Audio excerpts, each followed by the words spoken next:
জাহাঙ্গীরনগর বিশ্ববিদ্যালয়ে ছাত্রদলের নতুন দায়িত্ব নেবেন কারা?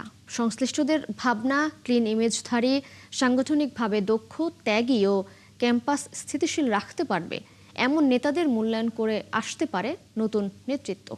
কমিটি ঘোষণার এখনও দিনক্ষণ ঠিক না হলেও বসে নেই কেউ। 41 ব্যাচ থেকে 50 ব্যাচ পর্যন্ত শিক্ষার্থীরা নিজেদের কাজের তথ্য জমা দিচ্ছেন কেন্দ্রে। রায়ান বিন আমিনের তথ্য ছবিতে প্রতিবেদন। গত বছরের জানুয়ারিতে জাহাঙ্গীরনগর বিশ্ববিদ্যালয়ে শাখা ছাত্রদলের আহ্বায়ক কমিটি গঠন করা হয়, যার মেয়াদ শেষ হয়ে গেছে। এখন আলোচনায় নতুন কমিটি।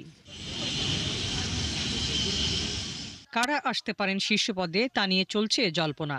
দলের দুঃসময়ে যারা রাজপথে সক্রিয় ছিলেন, হামলা মামলায় যারা থাকতে পারেননি ক্যাম্পাসে, শেষ করতে পারেননি শিক্ষা জীবন, এমন ত্যাগীদের দল মূল্যায়ন করবে বলে মনে করছেন তারা। অবশ্যই আমরা চাইবো যারা রাজপথে দীর্ঘদিন ছিল এবং বিভিন্নভাবে হামলা মামলার শিকার হয়েছে, তাদের এই ত্যাগের যাতে আসলে মূল্যায়ন হয়। শরীরে বিভিন্ন জায়গায় আঘাত, আমরা যদি এখন এই কমিটির সময় মূল্যায়িত না হই, তাহলে আমাদের মৃত্যু ছাড়া কোনো জায়গা নেই। আমার বন্ধু বান্ধবরা অনেকে চাকরি বাকরি কিংবা অনেকে বিসিএস ক্যাডার পর্যন্ত হয়ে গেছে, তো সেই জায়গায় আমরা এখনো রাস্তাঘাটে আন্দোলন করতেছি। ছাত্রত্ব শেষ হয়ে গেছে, কিন্তু ক্লিন ইমেজধারী, সক্রিয় ছিলেন আওয়ামী আমলে, 10 বছরের মাত্র এক কমিটি, এমন জটে এসব নেতারাও আসতে চান কমিটির শীর্ষ পদে। কেন্দ্রে জমা দিয়েছেন নিজেদের অতীত বর্তমান কাজের তথ্য, সক্রিয় আছেন ক্যাম্পাস রাজনীতিতে। এখানে একটা মোটামুটি নেতৃত্বের জট তৈরি হয়েছে, সেই বিষয়টা বিবেচনা করা উচিত বলে আমি মনে করি।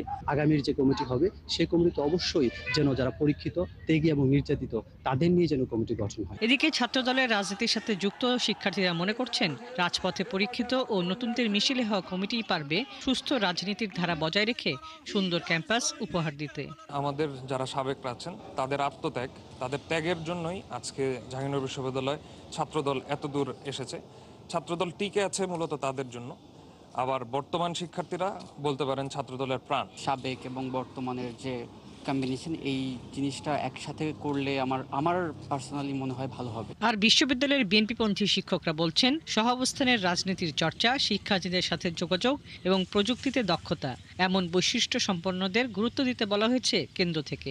শিক্ষার্থীরা যেন সহজেই এসে বলতে পারে যে আমার এই সমস্যাটা হচ্ছে, এবং বিশ্ববিদ্যালয়ের সামগ্রিক কল্যাণে এখন যে একটা সুযোগ এসেছে, আমি আশা করি ছাত্রদল এমন নেতৃত্বকে দিবে যারা এই সুযোগটাকে গ্রহণ করে ওরা ছাত্রদলের যে আদর্শ, জিয়াউর রহমানের যে সততা, নিষ্ঠা এবং দেশপ্রেমের যে আদর্শ, এটা তরুণ প্রজন্মের মধ্যে ওরা তুলে ধরবে।